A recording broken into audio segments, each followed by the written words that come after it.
En las afueras de Lima, Perú, los cadáveres emergen de la arena.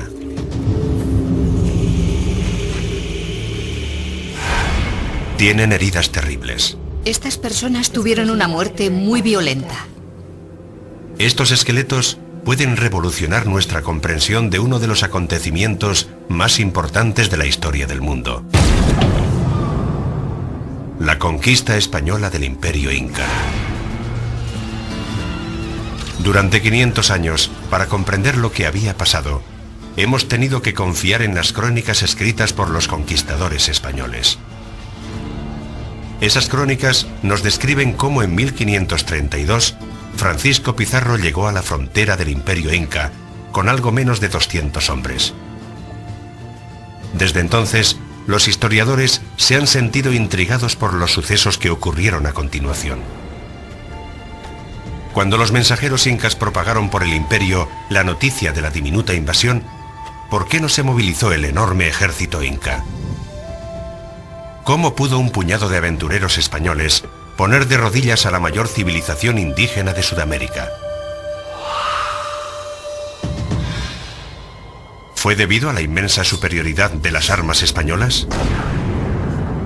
¿Fue debido a las enfermedades europeas frente a las que los incas no tenían defensas? ¿O fue por otra razón? Puede que la respuesta esté en estos esqueletos. Por primera vez, la ciencia puede abrir una ventana a los acontecimientos reales de la conquista del Perú.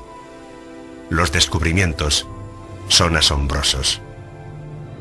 Creo que estamos ante la primera herida de bala del Nuevo Mundo. Una historia de conquista jamás contada.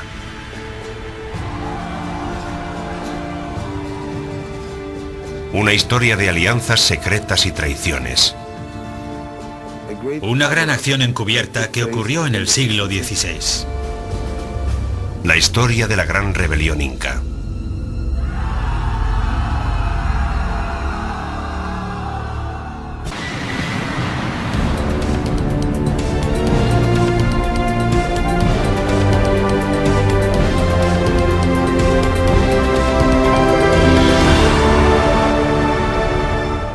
La gran rebelión inca.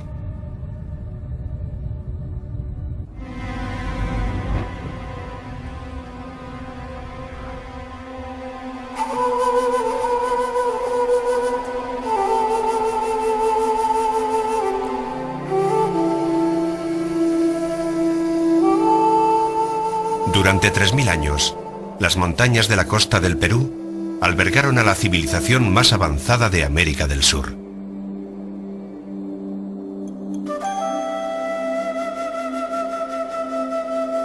El Imperio Inca fue el último de los muchos que surgieron y cayeron en Perú, y fue el más grande.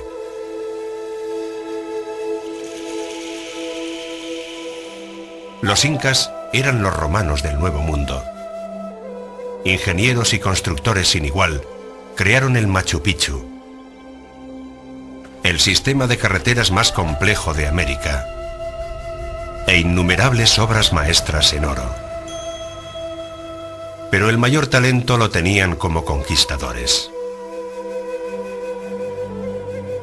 En el siglo XV lo usaron para conquistar toda la región andina. Los fantasmas de aquel feroz imperio inca todavía rondan por la capital del Perú moderno, Lima.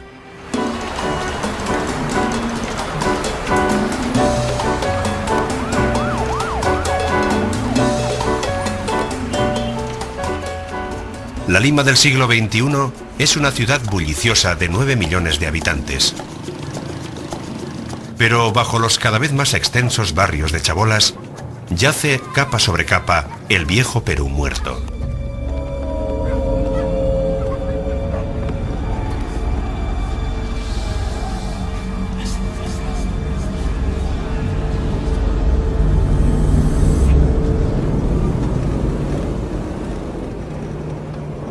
Durante más de 20 años, arqueólogos peruanos y el delegado de National Geographic, Guillermo Koch, han trabajado para desvelar los misterios de estos cementerios indígenas. Nadie sabe más que ellos sobre las zonas de enterramiento de Lima. Límpialo con la brocha nomás, eso es lo que hay que limpiar con la brocha.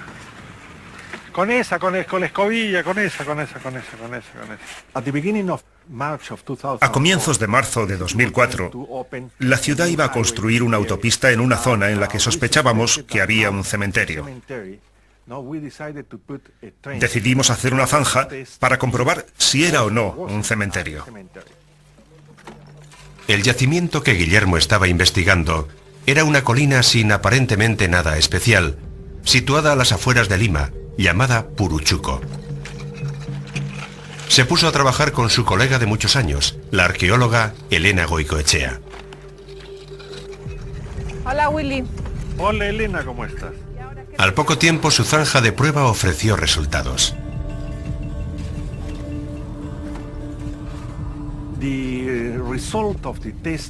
El resultado del sondeo fueron unas 20 tumbas en una zanja de 2 por 8 metros. Aquel hallazgo nos llevó a deducir que aquel pequeño barranco era, de hecho, un cementerio.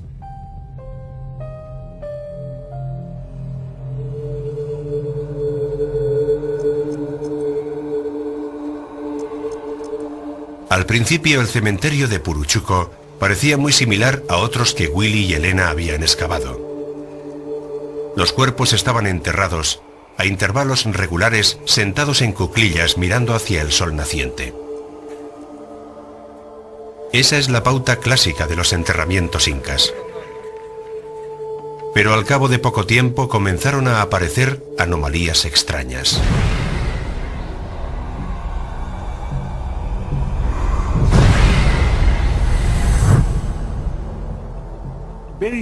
Poco después de comenzar la excavación, descubrimos que había varios individuos que no se ajustaban a lo que llamaríamos el patrón de enterramiento estándar.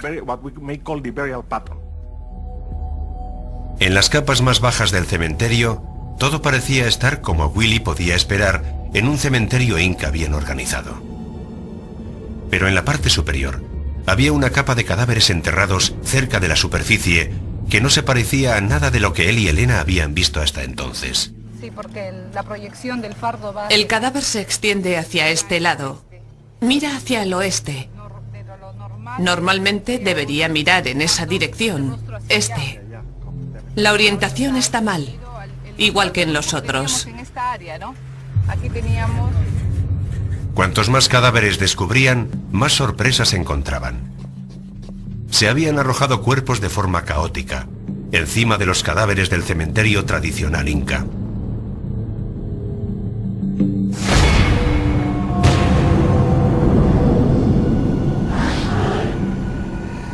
En vez de envolver cuidadosamente el cadáver relleno de algodón con tejidos de lana, como era habitual, estos habían sido envueltos a toda prisa en telas bastas. Estaban tendidos sobre el costado o la espalda, algunos boca arriba, algunos hacia el oeste. Ninguno estaba acurrucado y mirando hacia el este, siguiendo la forma tradicional inca. Era evidente que no habían seguido los rituales de enterramiento. No tenían ofrendas adecuadas. La pregunta era, ¿por qué habían enterrado a aquellos individuos de forma tan inusual?